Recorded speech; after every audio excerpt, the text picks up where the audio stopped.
And we are live. Fantastic. Good morning, Clint, and good morning, everyone. Good morning to all the listeners, and welcome to another episode of A Moment of Significance, where we discuss the strategies of leadership and look at leadership. Fantastic.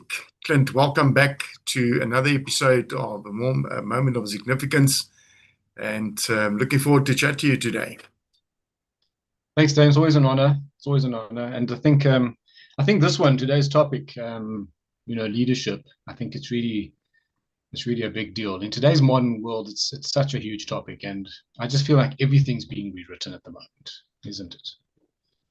Absolutely. Leadership used to be about power. It used to be about position. It used to be about control.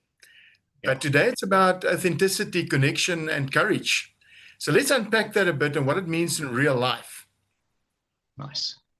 Stan, it's when I coach executives, there seems to be a common theme. I keep hearing it, and that seems to be how complex everything's become and how fast-paced. So, decisions used to take months, and now they're expected just to happen overnight. Everything has to be instant gratification, including business decisions. And I'm seeing it, and I'm sure you're seeing it. People are just burning out. There's massive overwhelm, and these people are still expected to lead in amongst all of that. What do you think about that? Absolutely. And I think beneath all that chaos, there's a question that everyone feels. Maybe, they feel it for themselves, but very few prepared to say it out loud. And that question is really, who will lead us through this?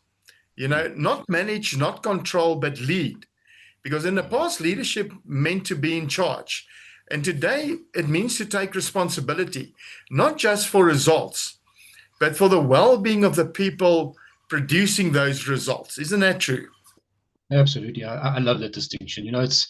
We used to be able to do this, but we can't anymore. We cannot command commitment any longer. We have to earn it. Exactly. And commitment, not compliance. When I hear the word commitment, compliance pop up. It's not about compliance. It's the real currency of performance today. And I think that's where the focus need to shift to. Yeah, so how do leaders do that then? How do they actually shift from that old management mindset into this new model that you're describing? Talk to me about how do we actually do that? Yeah, that's a really, really good question, and I think for me, it starts with moving from management to meaning.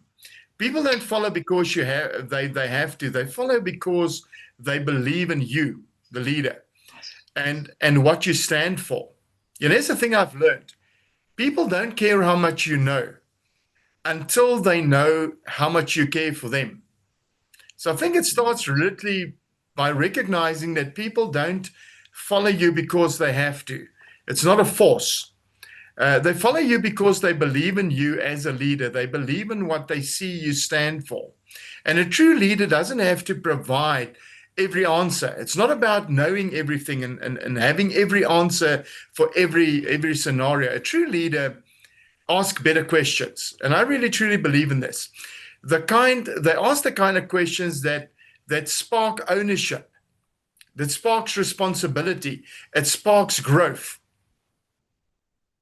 Absolutely love that. It's I think it was the great Ziglar that said, you need two things to be successful in leadership these days, and that's one of them is ignorance, and the other one is courage. So I really like what you said there. Not needing to know all the answers right away. That's where the courage comes in, and that's the kind of coaching style of leadership, isn't it? Where your role is actually to draw out the potential of people rather than directing everybody on how to move. Every move isn't important. It's more about bringing out that potential in each of them. Absolutely. And every team member is literally silently asking three questions, I think. One, can I trust you? They look at that leader and they go, can I trust you? Two, do you see me? I believe people want to be seen. And number three, I think the big question I ask is, does what we are doing together matter? I think people want to know that what they are doing in business matters. Now, if we start answering those questions, if we start thinking about it, I think people will follow naturally. Absolutely. Following rather than being commanded, isn't it? So it's more of a conversation in my mind. I see it as a conversation, less of a command. And Yeah. I love what you're saying now. I see those three things mapping to our 6 primary needs, right? So if you said the first one you said there was, can I trust you? So how does that map to one of our needs? So the way I see it is certainty and connection. We have those needs, certainty and connection. And if you can't answer the question, can I trust you? That need is being missed, both of them. The second one you spoke about was, do you see me? And again, that speaks to our significance, our need for significance in the world, and our need for connection. Can't ignore these things anymore. And the third one you mentioned was, how does that mean, how are we working together to do what matters ultimately? And that talks to contribution. We're all here for contribution, and we have to grow with a bit of variety. So that talks to challenge. So I love those three. And a little side note for some of us that score quite high on the I and the D traits of the DISC model, or the DISC in communication style model.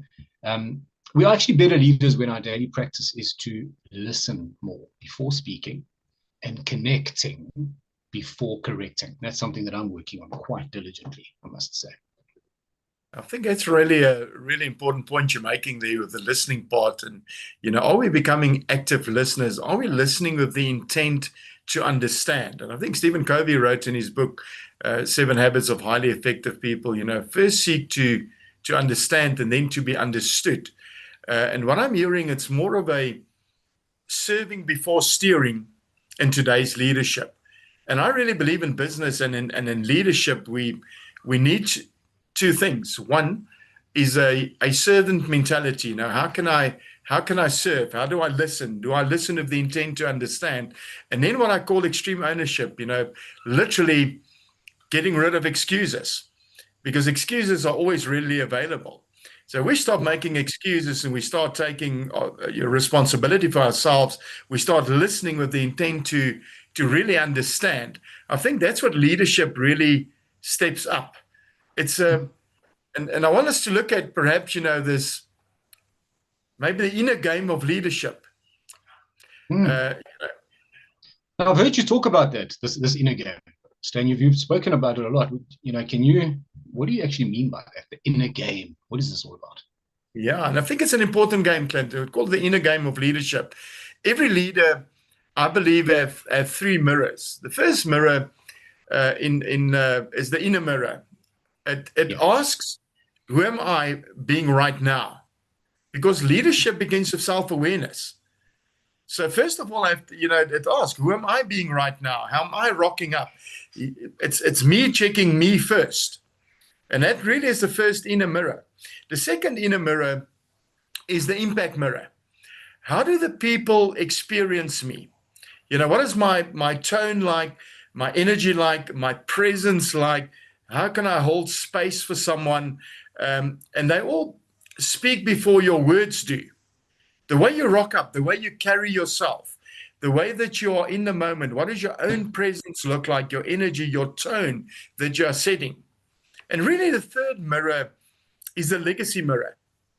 What will remain when I'm gone?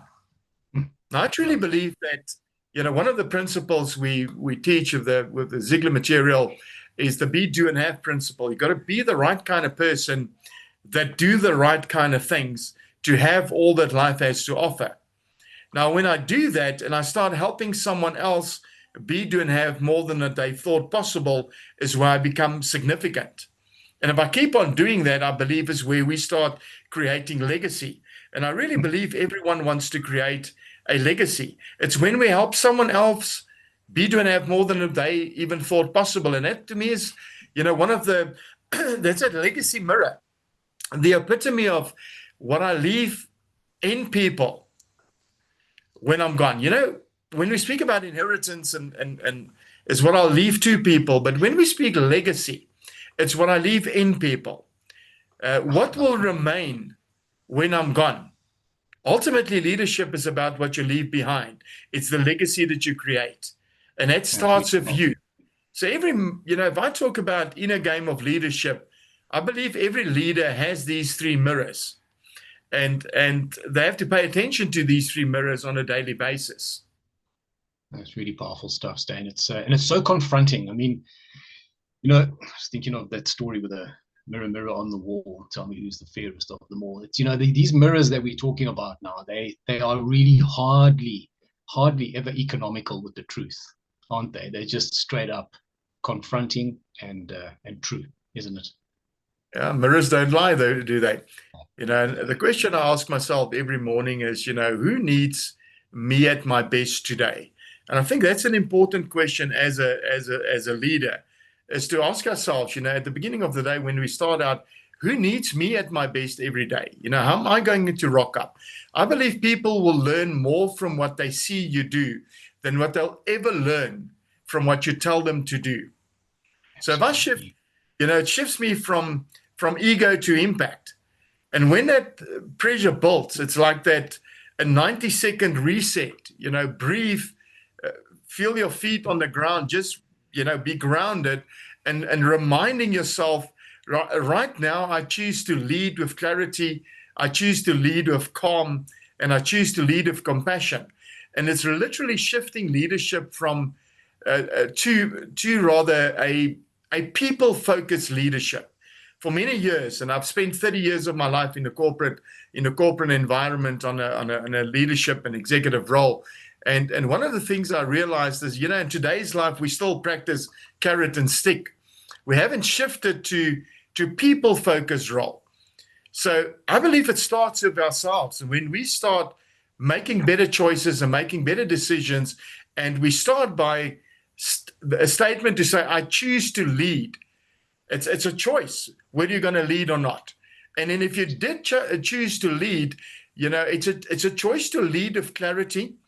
It's a choice to lead with calm. And it's a choice to lead with compassion, to be people-focused.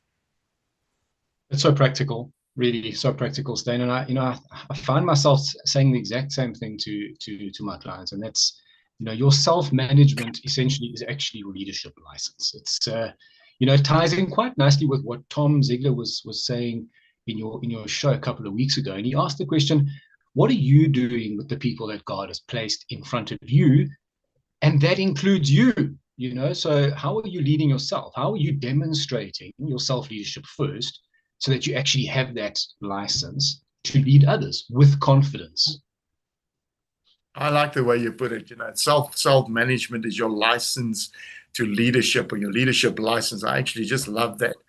And this reminds me of Zig Ziglar's performance formula, and we teach this to people on a regular basis in business. It says that there's a formula to performance. And in essence, in a business, what we are chasing is a performance. Someone once said to me, saying, a business without a profit is a hobby. So we're chasing performance, but we often don't realize that performance has a formula, and it's a multiplication sum.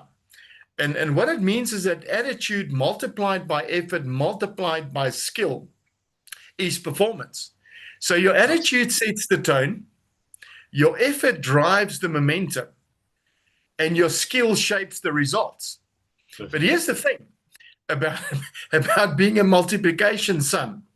You can rock up with the greatest attitude in the world, and let's just, for this conversation, assume that attitude sits at a 3. And I can come and work really hard. So let us assume my effort sits at 3. 3 times 3 is already 9. But my skill is like 0. I don't have the right skills, so I'm not doing it right. Yeah. That automatically, just irrespective of the great attitude, the great effort, renders the performance to a 0, because, everything multiplied by 0 still remains 0. In other instances, I can really rock up really skillful, and I've seen some super skillful guys. Yeah. And really have a great attitude, but I'm not doing enough of the work. I'm not putting in an effort. That renders that sum back to 0 again. Okay. Now, sometimes we work hard and we are skillful, but we have a really rotten attitude. And we see that often in business. And especially this time of the year where, for some people, the year has become too long. And the attitude has dropped down to a 0 or -2 even. all that effort and all that skill just goes to the performance side to zero again. And as the great Zig Ziglar once said, told me, he says, you need on a regular basis, you need a checkup from the neck up to avoid some stinking thinking. So what we often don't realize, it is a combination of these three things. I have to. This is not like, I must rock up with the right attitude. I must do enough of the work, put in an effort, and I must have up my skill on a regular basis. Mastery is a lifelong journey of which the end is never quite reached. And I truly believe in that. So this is not that kind of thing where I only focus on attitude. Let's make sure that my team is encouraged and they have hope and they have a great attitude and I've created a great culture. It's about stepping up my attitude, putting in an effort, because action is what makes things happen, nothing else, and doing so skillfully. And then when it comes to skill, realizing that it's a continuous process of upgrading. You have to continuously upgrade your process at the end of the day. And often I often just wish business leaders would stop for 1 second and just go, what are we doing to make sure that we step up when it comes to attitude, that we step up when it comes to our effort, and that we step up when it comes to our skill. It's an exponential sum. So if you take, let's say a guy is new in your business, you've just appointed a new guy, it's day one, and really his attitude is at one, it's neither here nor there because it's new, he's not found his feet yet. And effort is really at 1, 2, because he hasn't really started working yet. He's just like checking out his office. And then, performance is really sitting at 1, 2 because he hasn't really, or skill is really sitting at 1, 2 because he hasn't learned the way of the business yet. So 1 times 1 times 1 is just 1. So I'm sitting on a performance of 1. Now, if the leader of that company comes into that new guy, and let us assume it's Clint, and he says, Clint, my fellow directors and I had a chat, and I want to just tell you today that we are really hopeful and we know you're going to do really well. We are excited for you to be here. You see, I'm creating hope and encouragement for that new person. What happens to the attitude? It jumps to 2. Now, because the attitude has jumped to 2, the effort is still not there because it's day 1. The skill is not there because it's day 1. But already my performance has jumped to 2. It's exponential. It's doubled. If now the next day I start teaching this guy, leading him, teaching him, upskilling him, that skill goes to 2. 2 times 1 times 2 is already at 4. Because he now knows what to do with clarity, he starts putting in an effort. Now, 2 times 2 times 2 is already at 8. We started at 1. It's exponential. Yeah. If we then keep on working, showing people that we care for them, we keep on uplifting them, we keep on encouraging them, we keep on giving them hope, that attitude will jump to 3. I often call this that you have to inspect what you expect. Are you engaging with your staff every day? Are you checking in? Not checking up. People sometimes confuse checking in with micromanagement or checking up. It's not about checking up. It's about creating hope and encouragement and making sure people know that you see them, that they matter, that what they do matter. Now, when that happens, attitude jumps to 3. Effort becomes more because I want to, work harder. That jumps to 3. And because I'm continuously improving my skill, it jumps to 3. All of a sudden, that performance incredibly jumps to 27. It's an exponential sum. And that's why I love the formula so much. It's just a absolute profound thing. Brilliant. It is brilliant. It is brilliant. And, it's like you said, Stan, how often do leaders actually go and check the values of those things? So it's all good and well to say, today my attitude is 2, my effort is a 3, my skill is a 2. But what do those numbers look like on a weekly, monthly, quarterly, and even annual basis? So I like what you're saying. These things are not static. They're very fluid. And how often are we interrogating them? There's a story you tell, Stan. There's a story of this great migration. It's to do with the wildebeest, and I really think it's valid. Would you share that story with us and the listeners? I think it fits in quite nicely right here. Absolutely. It's actually one of my favorite ways of, when I engage with new people to maybe put leadership in a different perspective. And it's literally, we in Johannesburg, South Africa, you're out in PE, and we live in Africa, man. So we have what I believe, in nature, one of the greatest leadership lessons that exist in the world. And this literally every year across the plains of Tanzania, about 1.3 million wildebeest migrate. And they literally migrate in a circle around the country after rain and food, So as the rain shifts and the food becomes available, they migrate behind that food and water. And their journey literally leads them to the Mara River. It's the most crocodile-infested river in Africa, most probably. Now, I want you to just picture this in for a second in your mind. Hundreds and thousands, 1.3 million animals standing on the riverbank. I mean, as far as the eye can see, it is just wildebeest. I mean, let's just picture what 1.3 million wildebeest look like standing on that river bank, and they can smell the water, and they feel hungry. But simultaneously they sense the danger. Yeah, I don't want to jump in either. They know that beneath the water surface, it's crocodile infested, man. Those things are hungry and they're looking for a meal, and they will literally die of thirst and hunger if none moves. They'll just stand there on the banks. And then at the right moment in time, and I truly believe timing is everything. At the right moment in time, one of them, the leader, steps forward and he lowers his head and he looks at the raging river and he looks at this goal in front of him and he leaps in amongst those crocodiles. And that single act, that one act of courage changes everything. Suddenly the whole herd follows. They just follow. First a couple of dozen, then hundreds, then thousands. And literally their movement confused the crocodiles. Their momentum carries them across. Now, it's true that some of the weak may fall to the crocodiles. But here's the facts of it. The majority of them survive. And they survive because one leader showed up. One leader took courage. One leader jumped in. They took that step. People want to follow, but they want to follow a leader that knows where he's going. They want to follow a leader that has confidence. They want to follow a leader that has courage. The environment is not always good. Yet this leader stands there, realizes that if I don't do something, I've got 1.3 million behind me that's going to perish. And he takes that bold step, he leaps in. And he doesn't know whether the crocodiles is going to catch up with him and feast on him. He just leaps in.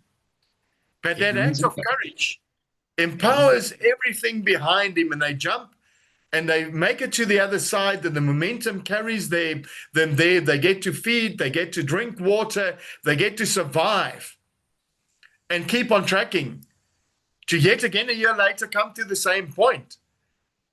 And that's how it's been surviving for thousands of years. And I really do feel, being from this neck of the woods called Africa, it's such a profound way of explaining leadership when it becomes people-focused. Yeah, brilliant. It just goes back to that point about there's two things required, right, for leadership today, and that is ignorance. Again, the leader doesn't know what's in the water. They kind of have an idea, and courage. It goes right back to that. If you don't have those two things, maybe you should be asking yourself whether you should be in a leadership position or not. And that story. Every time I hear it, I pictures just get more and more real in my mind. Such a raw picture of what leadership really is. The percentage of the population on the planet that are leaders is less than 16%. And of that 16%, it's a very, very small number of leaders that would actually take that first leap when they don't actually know what's ahead of them. So that ignorance is quite a big hindrance for leadership these days. It's that if they don't know what's cutting or what's coming in the future, they tend to hold back, and that's where I think we can look to nature to really look for that courage and ignorance being okay. It's okay for that to happen in a leadership position. Yeah, I agree with that exactly. Here's the thing about it. It's not about shouting, from the safety of the banks. And often as leaders, we want to stand on the banks and shout. We don't lead from shouting at the safety of the banks. It's about jumping first. It's about stepping into the unknown so that others find the courage to follow.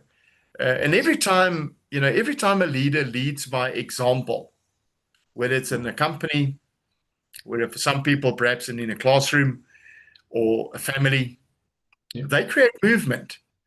They literally turn fear into faith. Yeah. And I truly believe that's really such a profound thing to recognize. Every time you step up and you step into that unknown so that others can find the courage to follow. And it doesn't matter what situation you step it in, you're literally turning fear into faith. Absolutely. I don't know how you Giving feel people about permission. that. I love it. And giving people permission. So every time you do that, every time you turn fear into faith, you're giving other people around you permission to do the same. And you're giving them, the evidence that it's 100% doable. 100% doable. And once momentum builds, it's really, really unstoppable, isn't it? I mean, that's the true power of example. Yeah, absolutely. A powerful example. I like the way you put it. There's nothing like setting an example and the power that it creates. So when you look at today's leaders, where do you think the biggest shift still needs to happen? If I can pop a question to you, what do you think? Where does the biggest shift need to happen when we look at today's leaders and what we're experiencing in business on a regular basis? I think many are still waiting on the riverbank. They're still waiting. I don't know what for. I don't know what they're waiting for. But they're waiting for certainty before they act, and I think that's where the numbers are a bit skewed. So leadership doesn't come with guarantees. That's just not going to happen. So it really comes with responsibility. There's two things required to be a successful leader: ignorance and courage. I'm going to stick with that. So I think that's where we're at. I think too many leaders are still waiting on the riverbank, and they're not stepping up into that courage and ignorance space. No, I agree with you. And I think what I want to do is maybe perhaps, for all those out there that's watching this episode on a moment of significance, and I want to ask you this right now, perhaps, is that where in your world are you still standing on the bank? And I want you to just maybe take a moment and think about this. In your own world, in your own life, in your own family, in your own business, in your own community, where in your world are you still standing on the bank? Where are you waiting for perfect timing instead of showing up courageously and showing up with courage and example? You see, leadership, I believe, is not just a job description. It's a daily decision. It's not a title. It's a daily decision. It's every tone you set. It's every conversation you hold. It's every person you lift up. Yeah. It's how you're shaping your culture. Yeah, and that makes culture. I mean, that makes culture the shadow of leadership, doesn't it? I mean, it's just how it fits. Exactly. And when you choose authenticity over image, and service over status, and purpose over pressure, Nice. you don't just lead a team. You light the path, man. It's really nice. When you have that mind shift and you choose, and this isn't this so true in a day and age and the times we live in. Our entire world is made up by clicks on a computer and likes. Is someone going to like this post? Are they, what is this going to do for my image? When a day and age of social media and influencing on social media, it's about the click rate. And what I've realized is when you choose authenticity, I truly believe that there's nothing will ever beat authenticity. Just being you, authentically you. And when you choose authenticity over image, and service over status. So often when we look at toxic leadership, we get to that point. This is I hate this thing about it's not my job. I pay people to do a job; they must do their job. When I pick service over status and purpose over pressure, you will find you don't just lead a team; you literally light the path, and you bring hope and encouragement. And there is no replacement for that. If we can just realize that. If we put the ego one side and we light the path, we'll have a team that really do what they need to do and because you want it done, but they do it because they want to do it. And I think that's the job. As a leader, I want people to do things because I want them done. The charm lies in getting them to do it because they want to do it. There we go. So they need to clearly off, man. They need to understand that it's about more than your own ego, your image, the click rate on your social media.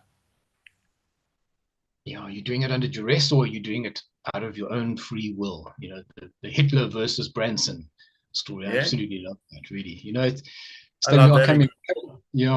We're coming to the end here. It's pretty good for a timing perspective. So I want to actually ask you if you could leave our listeners with one defining thought on leadership today, just one, because we want to condense what we've discussed today. What would it be? What would you tell us? Oh, what a profound question. It's actually quite drop a bomb on you. Drop a bomb, getting deep questioning. Okay, so I reckon the true measure of leadership isn't about how many people follow you. No, it's about how many people rise because of you. And when I look at it like that, it's not about how many people follow you. It's about how many people rise because of you. It's not about titles or positions. Now, often I talk about what I call the accidental manager, in business, and I've experienced this in the corporate world. Someone does a really good job at whatever it is they do. And as a leader in that business, you want to look after them. You want to promote them. So you put them in a management position, and in order for them to sit in a higher pay scale, and so that they can earn more money and stay with the company. And what happens is that we never teach them how to really become leaders. We don't set them up become an accidental manager. Yeah. And this keeps on happening because we never realize the game is not about titles or positions. And really, when we do leadership work and leadership training, I often explain that leadership has certain phases. And I think the first phase of leadership, and sadly for many leaders out there, they get stuck in this phase. I call it a leaning leader. I'm leaning on my title, my position to get stuff done. I'm telling you to do things, and you have to do it because I am the manager, the regional manager, the director, the MD, the COO, the CFO. I'm leaning on my title to get stuff done. And we never realize that we get stuck in that position. And that's really the starting step to leadership, is to, when you need your title and position to make things happen. It's not about titles and positions. No. This is about how many people you can make it rise. It's about the lives you touch. It's about the way you engage with your people, with your team. They want to know that they can trust you. They want to know that they are seen. They want to know that what they do matters. And I truly believe that. So the trust you build and the light that you leave behind, the success that builds reputation, and its significance that builds legacy. Yeah. And I truly believe in that. The way we start engaging differently, and we start, we do have it in our neck of the woods. We have really, really big and fat structures, what I call in leadership structures at the end of the day, because we are almost solely relying on title to make things happen. When the game is about a heck of a lot more than that. Yeah. And I think the great Zig Ziglar once said, outstanding leaders go out of their way to boost the self-esteem of their personnel. If people believe in themselves, it is amazing what they can accomplish. And that resonates for me, because this is the thing. We've seen so many times when you just take someone and you show them that you believe in them, it encourages them. It makes them step up. It makes them playful out. It makes them rock up. But often, sadly, in large corporations and big business, we want to drive from the riverbank. We want to sit in the office in front of our computer and shout at the top of our voice from the riverbank. Leadership is about getting off your chair. I remember like 30 odd years ago, I had the privilege of working with a great man by the name of Tom Hopkins. He at the time was the #1 sales trainer, and he had this acronym that he taught me called Goya. And I don't know why that, just like while I was talking here, this concept of Goya just popped in my mind, and I asked, what does Goya stands for? Goya. And literally it stands for get off your ass and get going. Get off your ass and get going. From the riverbank, man. You have to engage. You can't lead from the shouting from the riverbank. You can't lead sitting in your office. You need to get up. You need to go past people. You need to check in on them. You need to see where they're at. You need to show that you care. Because the moment people know that you care for them, they will acknowledge how much you know. But until then, how much you know means nothing. So I want to really encourage people, and especially leadership, to lead well. Take a conscious decision. Set the right example. Rock up with the right energy. Lead with courage. It takes courage. Now, courage is not a lack of fear. It's not about not being afraid. It's about knowing about the fear, understanding the fear, and going at it in any event. We have to lead with courage. We don't always know what lies ahead. We don't know how many crocodiles are in the water. We don't know how hungry they are. We don't know what lurks behind the surface. But we have to lead with courage.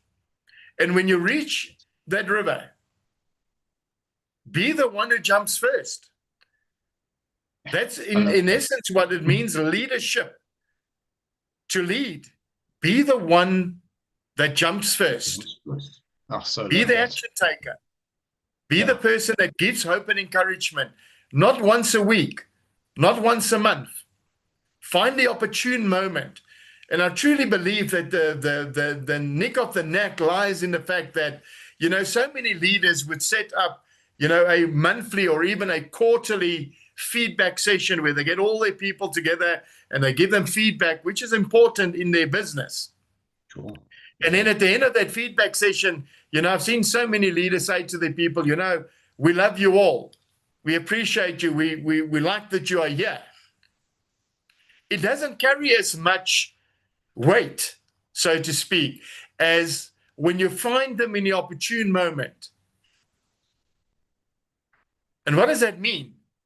Many moons ago, one of my early mentors, when I came into management and leadership, I was really horrific at it, and I failed in a big way because I didn't know how this whole game worked until much later. And my mentor once asked me, Stain, how do you know your people are working? And I thought it was very clever. I gave an answer, Rick, I'm checking the numbers. I've got spreadsheets. I can see the amount of appointments they do. I was a sales manager at the time. I can see the amount of appointments they set up, the amount of presentations they do, their closing rate. Man, I had spreadsheets that would tell me every single thing. And he looked at me and shook his head and he go, they're working when you see them work. When last did you check in on them? When last did you have a conversation with them? When last did you catch them in the opportune moment? When last did you go with them to one of those presentations to see how they are doing it, to find their blind spot so that you can help them step up in that blind spot? Now, when we start engaging that way, what we find is that we catch them in what I call the opportune moment. When I see them doing that great customer service, when I see them smiling when they're with that person on the phone, when I see how they are doing their work with passion and with drive, and I can walk up to them in the moment and I go, you know what, I was really impressed of how you've done and handled that. Well done. Nice. Catching them in that opportune moment will have so much more power and value.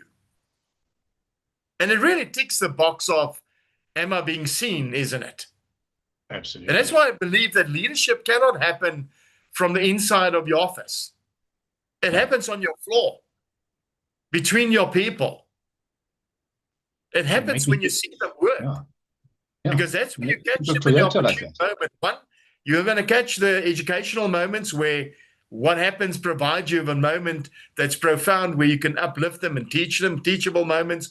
It's going to help you catch the opportune moment when they really do something well, to congratulate and acknowledge them and uplift them.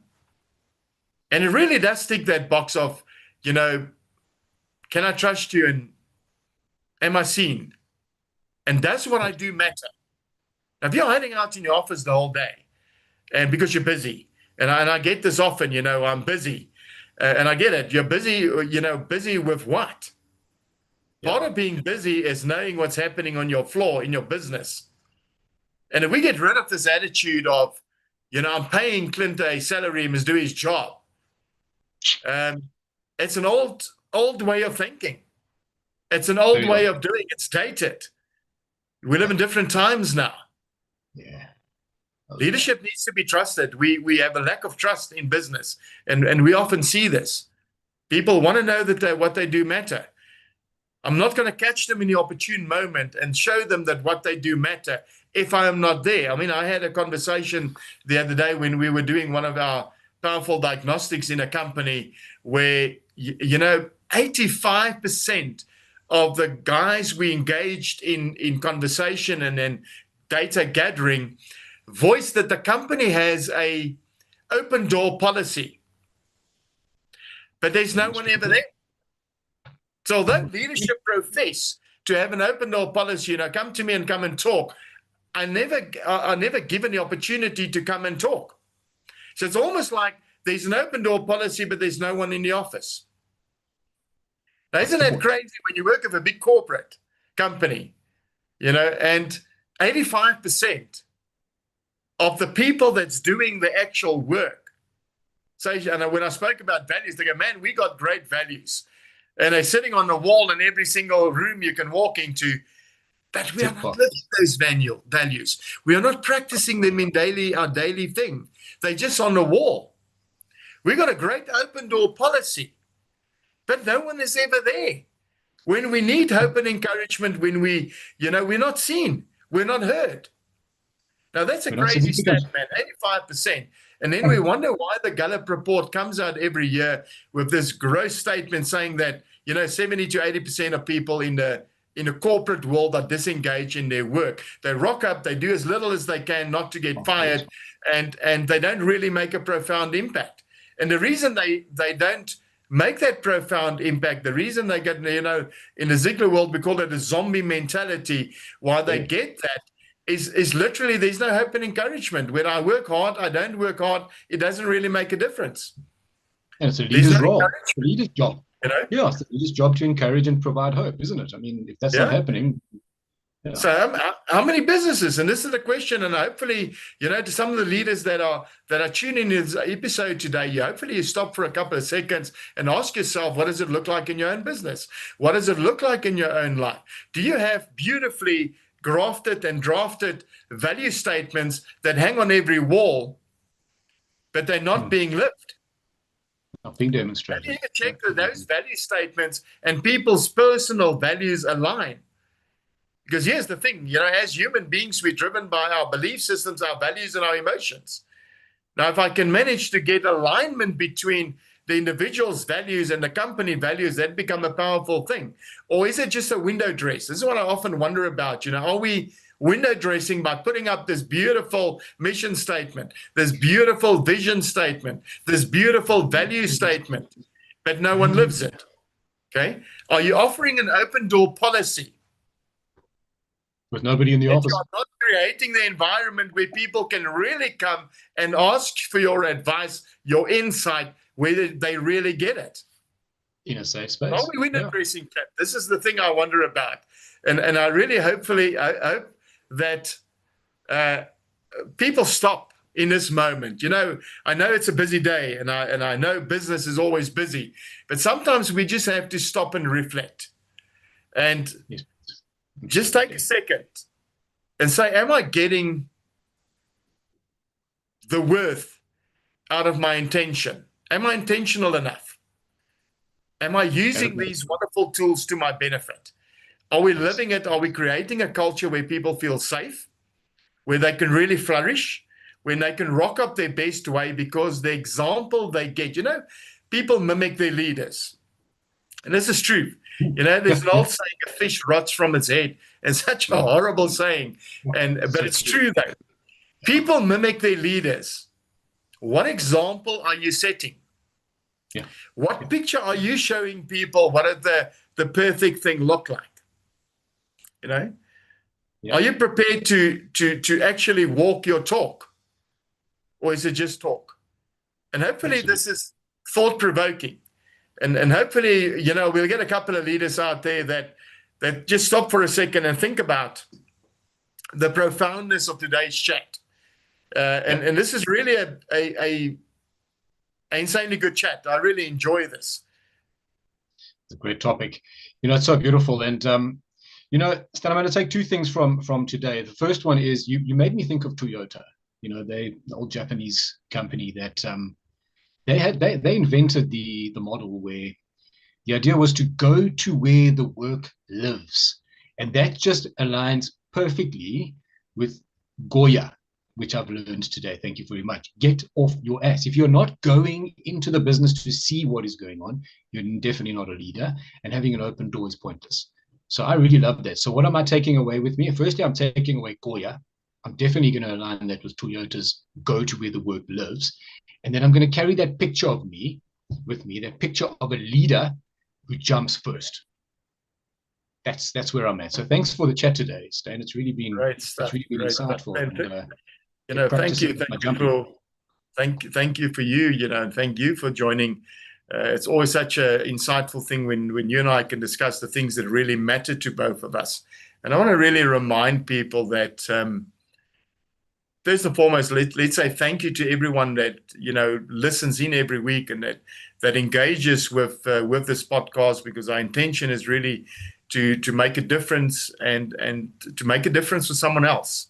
And I want you to remember that leadership isn't a role you play. It is a life you live. I'm going to repeat that. It's not a role you play. It's a life you live. Yeah. And I want to thank you for joining us once again on A Moment of Significance. This is the podcast on a weekly basis where we uncover the stories, struggle sometimes, the strategies of extraordinary leaders. We want to really dive deep when it comes to leadership, and extraordinary leaders who understand that true success is not just about what you achieve. It's about the significance you create. It's about the legacy you leave behind. Beautiful. I'm your host, Stan Rousseau. Thank you for joining us today. Join us next week for another wonderful episode of A Moment of Significance. Bye now. Cheers.